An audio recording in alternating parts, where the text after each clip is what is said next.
अल्हम्दुलिल्लाहि वकफ़ा वस्सलामुन अला इबादिहिल्लज़ीना इस्तफ़ा अम्मा बाद फ़अऊज़ु बिल्लाहिस समीइल अलीम मिनश शैतानिर रजीम बिस्मिल्लाहिर रहमानिर रहीम। क़ाल अल्लाहु तआला फ़ी कलामिहिल मजीद वल फ़ुरक़ानिल हमीद इन्नस सलात कानत अलल मुअमिनीना किताबम मौक़ूता। वक़ाल रसूलुल्लाहि सल्लल्लाहु अलैहि वआलिहि वसल्लम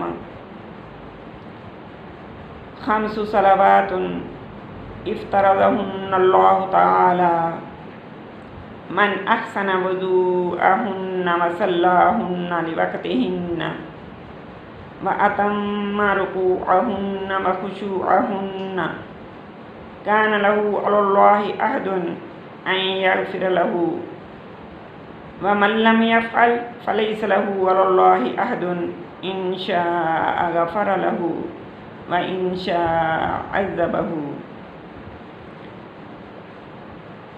सदक़ल्लाहुल अज़ीम व सदक़ रसूलुहुन नबियुल करीम। मुअज़्ज़ज़ सामियात, अज़ीज़ तालिबात, गुज़श्ता कई दिनों से हम नमाज पे बात कर रहे थे। नमाज की फ़र्ज़ियत, नमाज की अहमियत। अब नमाज पढ़ लेना लेकिन वक़्त का ख्याल ना करना, इस पे बात करेंगे। जी तो मुअज़्ज़ज़ सामियात, अल्लाह रब्बुल इज़्ज़त ने कुरान मुक़द्दस में भी ऐलान फरमाया, इन्नस सलात कानत अलल मुअमिनीना किताबम मौक़ूता। बेशक नमाज ईमान वालों पर वक्त मुकर्रर पर फ़र्ज़ है। वक़्त मुकर्रर पर नमाज का अदा करना अल्लाह रब्बुल इज़्ज़त ने हम पर फ़र्ज़ किया है। और हमारे प्यारे पैगंबर मोहम्मद अरबी सल्लल्लाहु अलैहि वसल्लम ने भी यही फरमाया और यही अमल करके दिखाया। आका फरमाते हैं, हज़रत उबादा बिन सामत रज़ियल्लाहु ताला अन्हु से रिवायत है कि हुज़ूर अक़दस सल्लल्लाहु अलैहि वसल्लम ने इरशाद फरमाया कि 5 नमाज़ें अल्लाह ताला ने फ़र्ज़ फरमाई हैं। जिसने इन नमाज़ों का मन अहसन वज़ूअहुन्ना, जिसने इन नमाज़ों का अच्छी तरह वज़ू किया, व सल्लाहुन्ना लिवक़्तिहिन्ना, और इन नमाज़ों को वक़्त पर पढ़ा, यानी जिस नमाज का वक़्त है, वक़्त के अंदर, वक़्त शुरू होने के पर फ़ौरन नमाज पढ़ी। व अतम्म रुकूअहुन्ना व खुशूअहुन्ना, उनका रुकू और सजदा पूरी तरह अदा किया। तो आका फरमा रहे हैं, कान लहु अलल्लाहि अहदुन अन यग़फ़िर लहु, उसके लिए अल्लाह ताला के ज़िम्मा ये अहद है कि अल्लाह ताला उसको बख्शेंगे। यानी अल्लाह ताला ने उसकी बख्शिश का ज़िम्मा अपने ज़िम्मे लिया, उसकी बख्शिश का अहद अपने ज़िम्मे ले लिया। व मन लम यफ़अल, और जो शख्स ऐसा नहीं करेगा, जिसने ऐसा ना किया, मसलन नमाज तो पढ़ी लेकिन वक़्त की पाबंदी का ख्याल ना किया, उसके रुकू और सजदों की सही तरह अदायगी ना की, पहले बैठकर वक़्त ज़ाया करती रही, जब आखिरी टाइम हुआ तो जल्दी जल्दी 2-4 ढूंगे मारे और नमाज अदा कर ली, सही तरीके से नमाज के अल्फाज भी अदा ना हुए, रुकू और सजदे में भी कमी कोताही हुई, तो आका फरमा रहे हैं, वमन लम यफ़अल, और जिस शख्स ने ऐसा ना किया, फ़लैस लहु अलल्लाहि अहदुन, बस नहीं है अल्लाह के ज़िम्मा कोई अहद उसकी बख्शिश का। इन शाअ ग़फ़र लहु, अल्लाह की मर्ज़ी है, वो चाहे तो उसको बख्शे। व इन शाअ अज़्ज़बहु, और अल्लाह की मर्ज़ी है अगर वो चाहे तो उसको अज़ाब दे। अल्लाहुम्मा नज्जिना मिन कुल्लि अज़ाब। अल्लाह रब्बुल इज़्ज़त हमें हर अज़ाब से, हर अपनी आज़माइश से, अपने हर अज़ाब से अपनी पनाह में रखे। जी मुअज़्ज़ज़ सामियात, तो अर्ज़ ये कर रही हूँ कि जब इस बात का यकीन है कि अल्लाह रब्बुल इज़्ज़त ने हम पर 5 नमाज़ें फ़र्ज़ की और क़यामत के दिन मरने के बाद सबसे पहला सवाल भी नमाज का ही होगा, तो हमें उस नमाज को वक़्त पर पढ़ने का बहुत ज़्यादा ख्याल रखना चाहिए। हमें हर वक़्त नमाज की फ़िक्र करनी चाहिए। नमाज की फ़िक्र करो कबल इसके कि तुम्हारी नमाज पढ़ी जाए, यानी नमाज जनाजा से पहले पहले हमारी ज़िंदगी में जितनी भी नमाज़ें हों, हमें उनकी फ़िक्र इस तरह होनी चाहिए जिस तरह हम अपनी जान की, अपनी औलाद की इससे भी ज़्यादा फ़िक्र करनी चाहिए नमाज की। नमाज की फ़िक्र हो कि आया नमाज का टाइम तो नहीं हो गया, और जब ये यकीन हो जाए कि नमाज का टाइम हो गया है तो सबसे पहला काम नमाज की अदायगी है, अल्लाह के हुज़ूर हाज़िर हो जाएं। इस हदीस मुबारका से भी हमें मालूम हुआ कि अल्लाह जल्ला शानहू ने 5 नमाज़ें फ़र्ज़ फरमाई हैं और इसमें किसी मुसलमान का इख्तिलाफ भी नहीं है। अल्लाह रब्बुल इज़्ज़त ने 5 वक्त की नमाज जो हम पर फ़र्ज़ की है, इसमें किसी भी मुसलमान, किसी भी फ़िरके का कोई इख्तिलाफ नहीं, याद रखिए। और ये भी याद रखना कि जो 5 नमाज़ों की फ़र्ज़ियत का मुनकिर है वो मुसलमान नहीं, वो काफिर है। और इन 5 नमाज़ों की औक़ात क्या हैं, आज हम इन्हीं पे बात कर रहे हैं। तो मेरी मुअज़्ज़ज़ सामियात, फ़जर का वक़्त सुबह सादिक होते ही शुरू हो जाता है और तुलूए आफ़ताब तक, यानी तुलूए आफ़ताब शुरू होने तक बाकी रहता है। ज़ोहर का वक़्त सूरज डल जाने के बाद से शुरू हो जाता है और जब तक हर चीज़ का साया उससे 2 गुना ना हो जाए उस वक़्त तक बाकी रहता है। साया से मुराद, यानी उसके 2 चंद जो मैं कह रही हूँ, उस साया से मुराद उसका अपना असली साये के अलावा है। असली साया वो है जो ऐन ज़वाल के वक़्त होता है। ज़ोहर का वक़्त ख़त्म होने के बाद, यानी ज़ोहर का वक़्त कि जब हर चीज़ का साया उसके अपने असली साये से 2 गुना हो जाए, तो ज़ोहर का वक़्त बाकी रहता है। और ज़ोहर का वक़्त ख़त्म होने के बाद नमाज असर का वक़्त शुरू हो जाता है और वो सूरज छुपने तक बाकी रहता है। लेकिन याद रखिए, अगर सूरज का रंग ज़रद हो जाए, सूरज पीला पड़ जाए, तो नमाज असर का वक़्त मकरूह हो जाता है। उस वक्त नमाज नहीं पढ़नी चाहिए, उससे पहले पहले नमाज पढ़ लेनी चाहिए। और जब सूरज छुप जाए, मुकम्मल सूरज छुप गया, तो नमाज मगरिब का वक़्त शुरू हो गया। जो सफ़ेद शफ़क़ गायब होने तक बाकी रहता है, यानी जब तक दिन की सफ़ेदी मुकम्मल गायब ना हो जाए तब तक मगरिब का टाइम बाकी रहता है।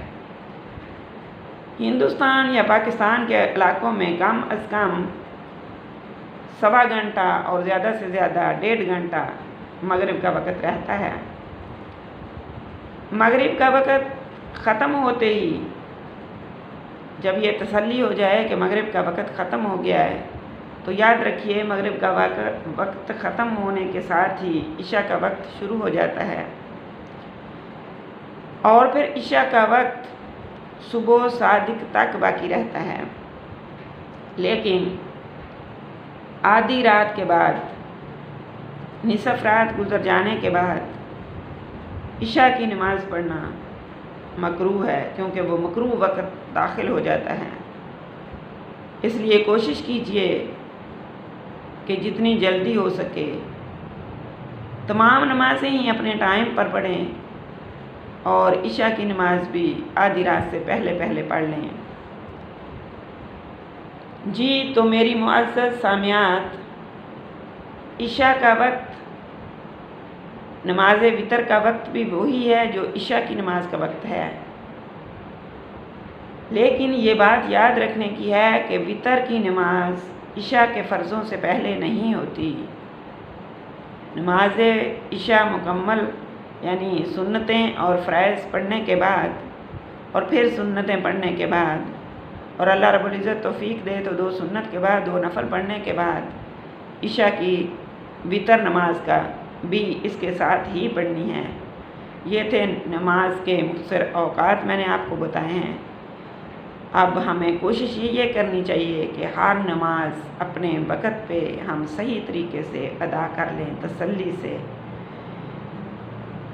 ये ना हो कि नमाज शुरू कर लें और ध्यान में हो कि मेरा ये काम है, मेरा वो काम है, या भूख लगी है तो जी हम अभी नमाज का टाइम पड़ा है, नमाज का वक्त दाखिल हो गया लेकिन नमाज का टाइम अभी वक्त है और भूख भी लगी हुई है, तो बेहतर यही है कि पहले खाना खा लें क्योंकि नमाज का टाइम तो अभी है।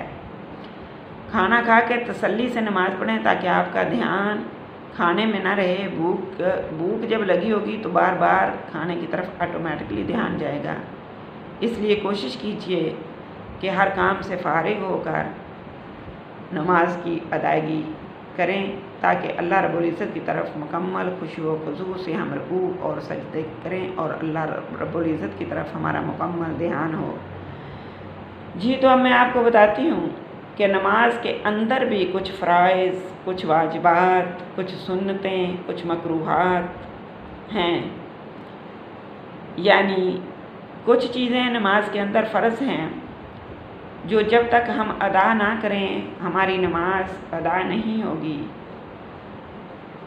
उनमें से कुछ नमाज के बाहर हैं जिनको हम ख़ारजी फ़राइज़ कहते हैं और कुछ नमाज के अंदर हैं जिनको हम दाखिली फ़राइज़ कहते हैं और इनको हम शराइत नमाज भी कहते हैं कि नमाज की पढ़ने के लिए ये चीज़ें शर्त हैं। और याद रखिए जो चीज़ें फ़र्ज़ हैं उनके बगैर नमाज अदा नहीं होगी। उनमें से अगर कोई फ़र्ज़ छूट गया तो हमें नमाज नए सिरे से दोबारा पढ़नी पड़ेगी। यानी नए सिरे से यानी दोबारा पढ़नी पड़ेगी, दोबारा नियत करके दोबारा से वो फ़र्ज़ पढ़ेंगे या सुन्नत मुअक्कदा शुरू किए हैं या सुन्नत गैर मुअक्कदा जो भी नमाज शुरू की है, जो अंदर के और बाहर के फ़राइज़ हैं, अगर उनमें हमसे कोई कमी कोताही होगी तो हमारी नमाज नहीं होगी, हमें नमाज की अदायगी दोबारा करनी पड़ेगी। तो जी मुख्तसर बताती चलूँ कि नमाज के 14 फ़र्ज़ हैं जिनमें से चंद ऐसे हैं जिनका नमाज से पहले होना ज़रूरी है और उनको नमाज के ख़ारजी फ़राइज़ भी कहते हैं, जैसे मैं पहले आपको बता चुकी हूँ। और नमाज को इन फ़राइज़ को शराइत नमाज भी कहते हैं।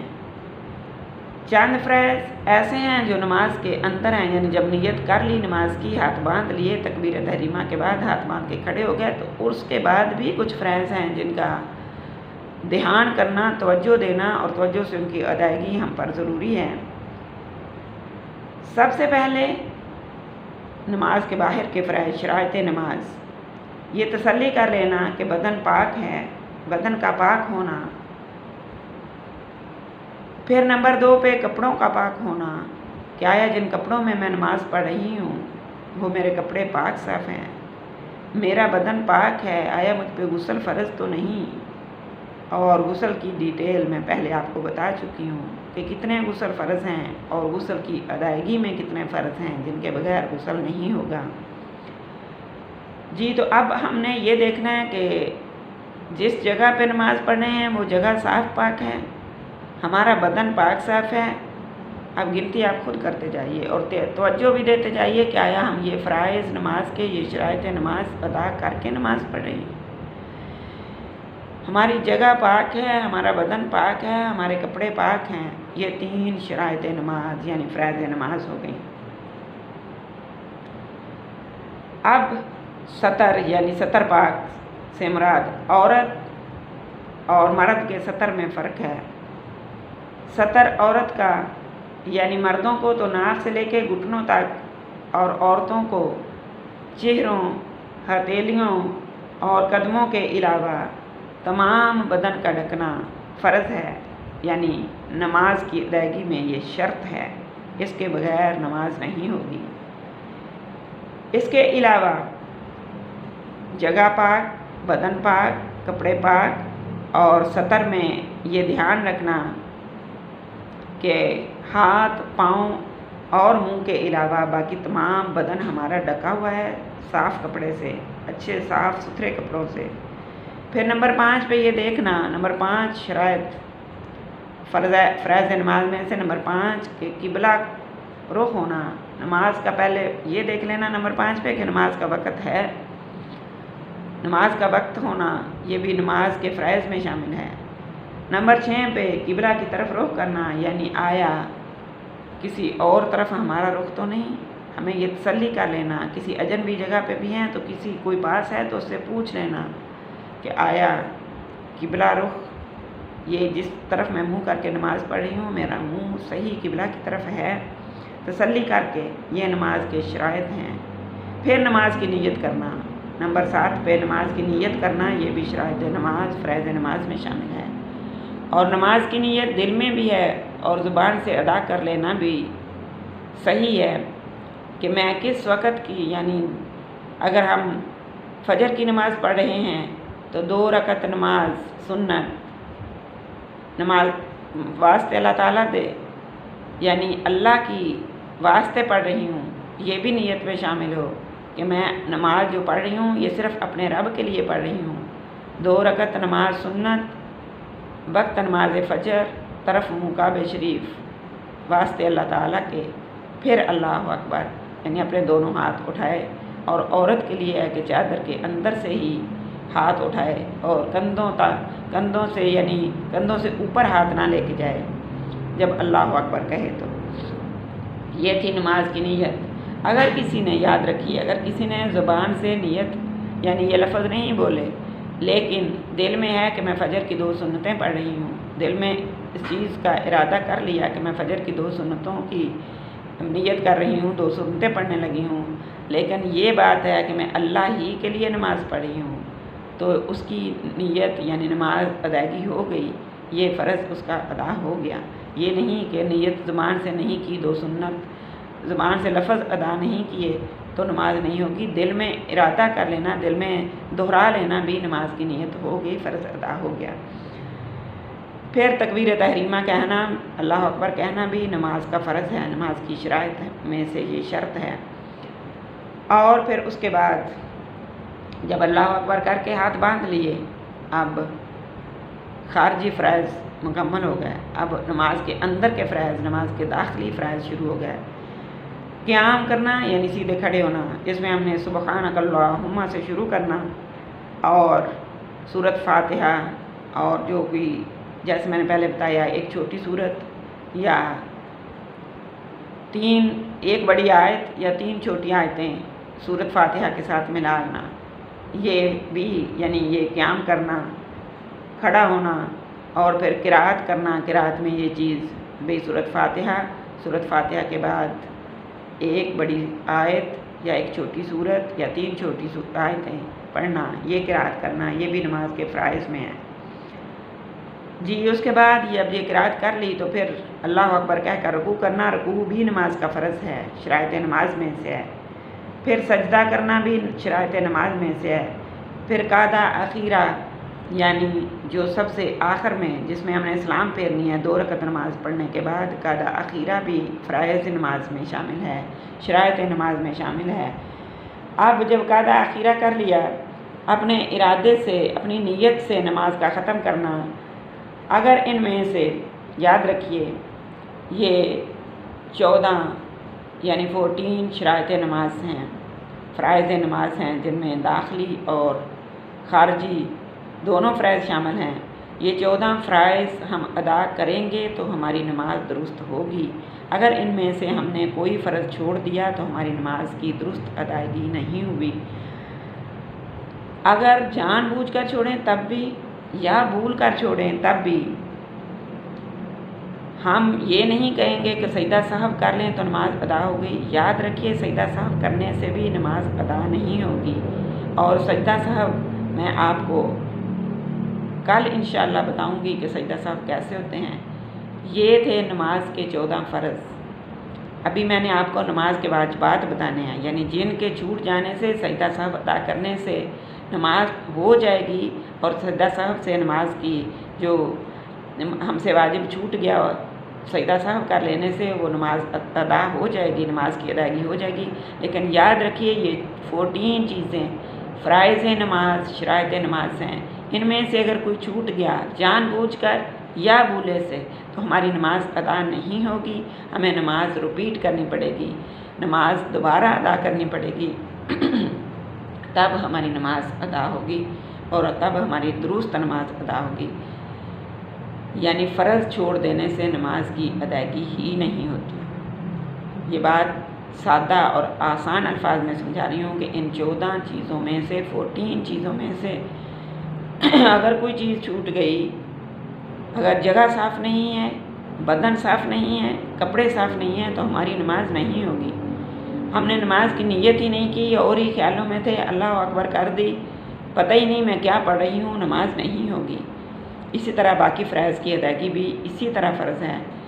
अल्लाह रब्बुल इज़्ज़त हमें सही मानों में नमाज के तमाम फ़राइज़ अदा करके सही वक़्त पर नमाज़ पढ़ने वाला बनाए और हमें वो नमाज़ पढ़ने वाला बनाए जो अल्लाह रब्बुल इज़्ज़त को पसंद है, जो अल्लाह के रसूल ने हमें बताया है तरीक़ा, उस तरीके से हमें नमाज़ पढ़ने वाला बनाए।